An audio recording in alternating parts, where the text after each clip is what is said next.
If you have been abused in a toxic relationship or verbally abused, you need to deal with that before you even think you can just go forward in life, because if you don't, it will rob you of your life. You will find yourself doing things, not knowing why, chasing patterns, and doing things that you absolutely know that you hate if you do not deal with the pain that's deep inside of your heart.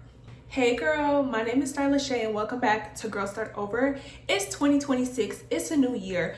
I want to deal with something because I didn't speak much on this last year, but I really wanted to talk about this for the girls who have been abused, because I have been through abuse. Whether that is physically, mentally, or emotionally, in any capacity that you have been abused, there are steps that you must take to have freedom, to have, a new life, to have a new way that you actually see yourself. And we're going to talk about it from the actual truth, because I went through so much stuff and I did not hear enough women talking about the things that I had went through. But yet I encounter women who experienced the exact same things that I did, and even worse, but they didn't know what to do. They just sort of figured it out, put makeup on it, and just moved on about their business, but they're still hurting inside. So that's why they keep doing the same things repeatedly over and over again with cycles. Maybe it's relationships, maybe it's friendships, maybe it's life, and they can't figure out why, and it's because they haven't dealt with the trauma. So how do you actually deal with the trauma from your past, or if you have been abused?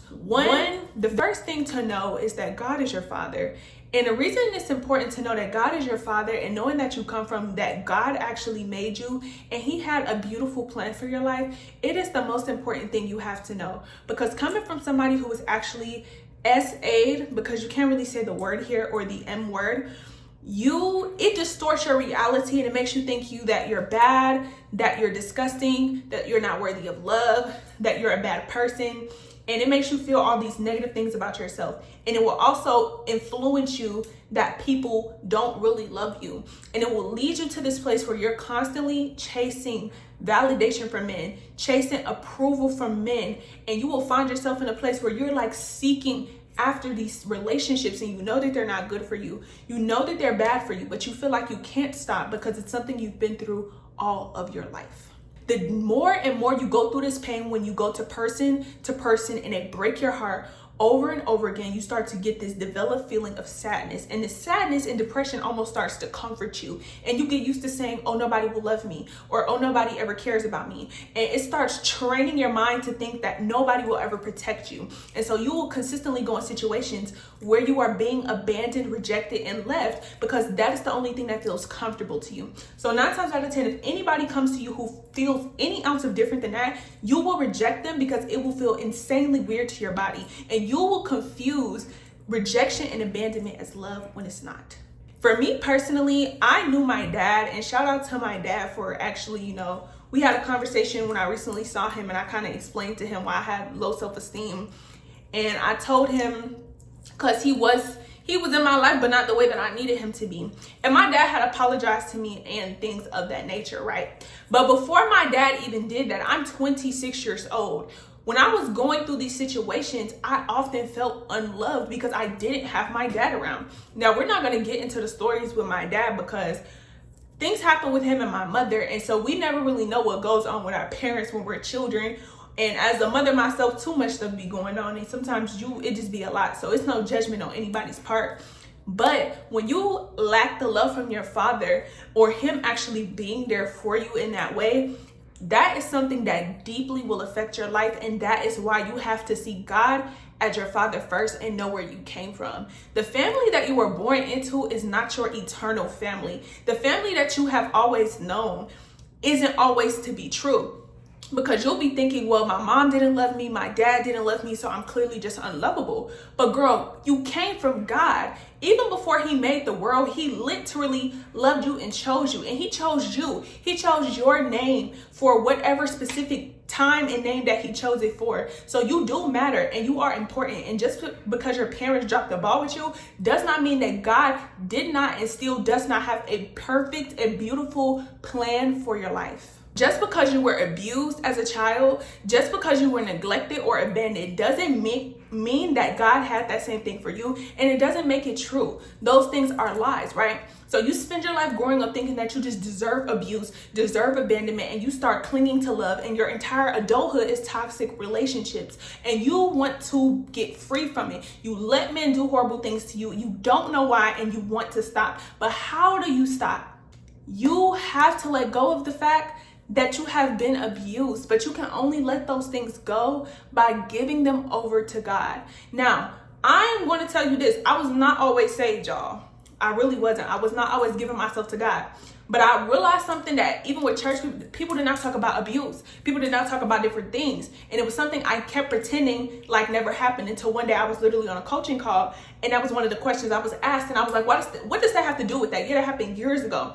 And she was like, no, that will affect your self-esteem and the way that you see yourself and all these different things. And I literally didn't realize it.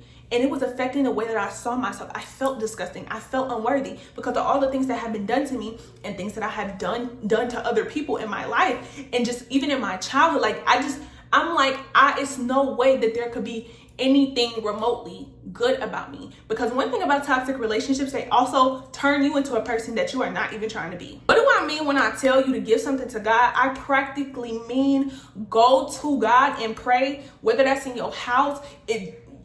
Listen, because we not Catholic people. You don't got to go to confess it to nobody at the church.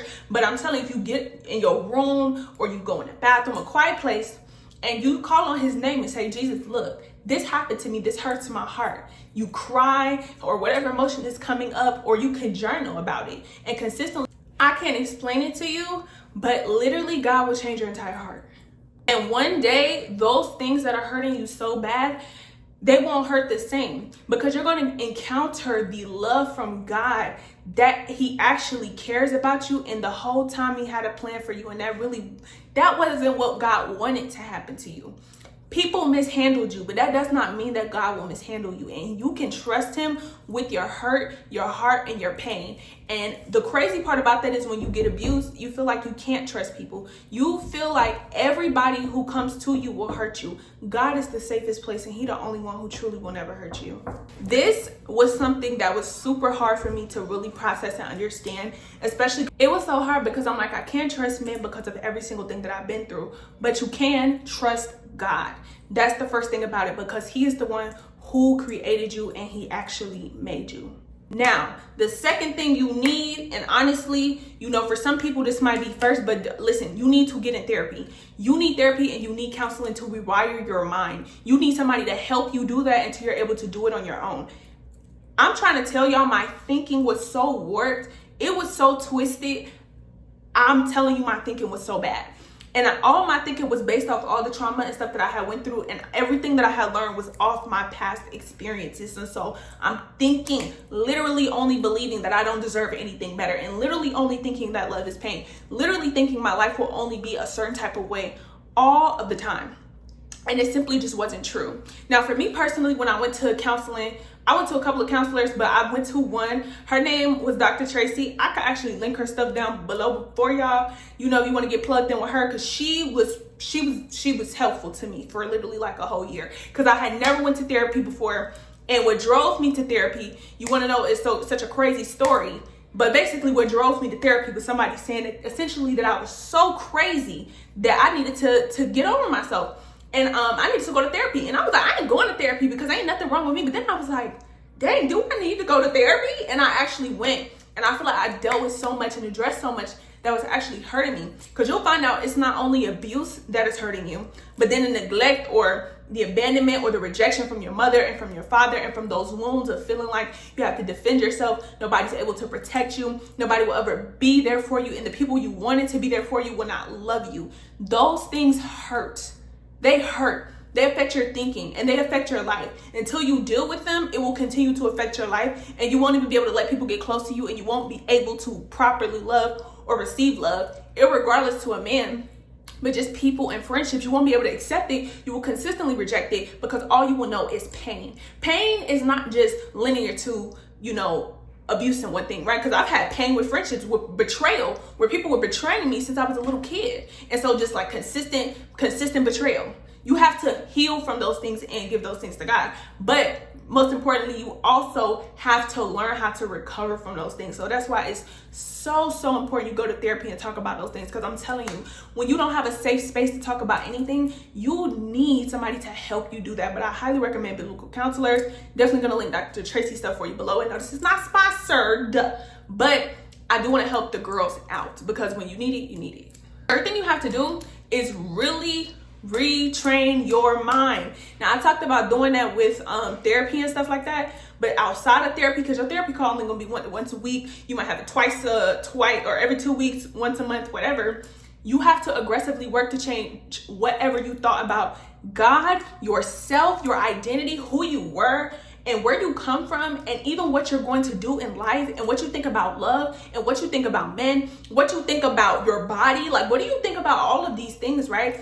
You have to really find videos or people you need to get around who are going to help reshape your thinking. For me, what helped me a lot was Tony Gaskins. I'm not going to hold them. But when it came to abuse, it was really me having counselors and just other women to talk to about those things, who really showed me that, hey, this stuff is actually not right. And that was something that helped me get it together. But when I actually learned like how I was supposed to be treated, what relationships are actually supposed to be like, and even healthy friendships, those things changed my life. But a lot of the stuff I just simply didn't know, because I didn't have nobody to teach me. So I went through this extreme period of time where I only listened to videos, where I was listening to stuff daily for hours. And I legitimately, when I tell y'all, it helped change my mind so much, because like, you gotta think, the way you have been thinking can affect your entire life and your decision making. And so you can't go back and change your past, but you can go forward and actually change your thinking. And you have to know that God made you. That's the most important thing, to know God made you and he had a plan for you. And so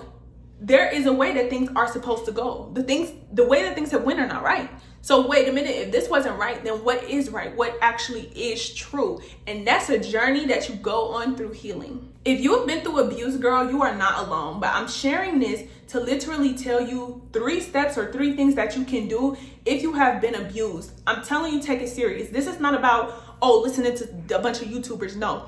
This is simply about, if you're going to give this pain to God and understand that you are created by God. You're going to go to therapy. You're going to get the help that you need, and you're going to aggressively change your mind through the things that you listen to and you watch, and you do everything that you possibly can to learn about healthy relationships, healthy friendships, how you should view yourself, how you want to actually take care of yourself. You're going to start to take these layers off. And I say this is the first 3 things you can do, because once you start seeing what's right, what's wrong is going to become so clear to you, and you're going to be like, oh my goodness, like, what do I do? What can I change? What can I do? You're going to be more willing to go to God and ask him to heal you and to make your life like the things you're reading and learning about, because you're learning about what his way, or the way that is actually right. One book I highly recommend reading to all the girls that I'm going to recommend is reading Psalm 139 in the Bible. And it talks about the fact that God made us in our mother's womb. And God knows us so well. And I love the scripture so much, because it's like, we think people don't know us when we're abused. We think people don't see us, and we crave love because we want to be seen. But then we come to the place where God actually does see us, and we're actually are seen by the Lord. So I did read a couple of other books as well too, but I'll make that for another video, because I have read books over years. I love reading. So I'll make another video about that. But I hope this video was helpful for any girl who may be going through abuse. I went through that stuff. I struggled for years. Deep stuff, y'all. I'm not talking about, he cussed me out. I'm talking about very deep things. And I didn't have nobody to talk to. Literally, God had to take me on a journey and teach me and heal me from those things, because it was at one point I couldn't talk about stuff without crying. It was so hurtful. I used to feel embarrassed to even say this stuff to God, even though he already knew. And I would even feel more embarrassed to share it with the therapist or with anybody else, because I'm like, this is so shameful, the things that I have been through. Like, why would I tell anybody? But there's freedom when you do open your mouth, and there is freedom from whatever you're going through. You don't have to keep going through it any longer. So, girl, start over. Thank you so much for watching this video. Jesus loves you. And if you need any free resources and the blogs and stuff like that, you can go to girlstartover.com. I'll talk to you later. Bye.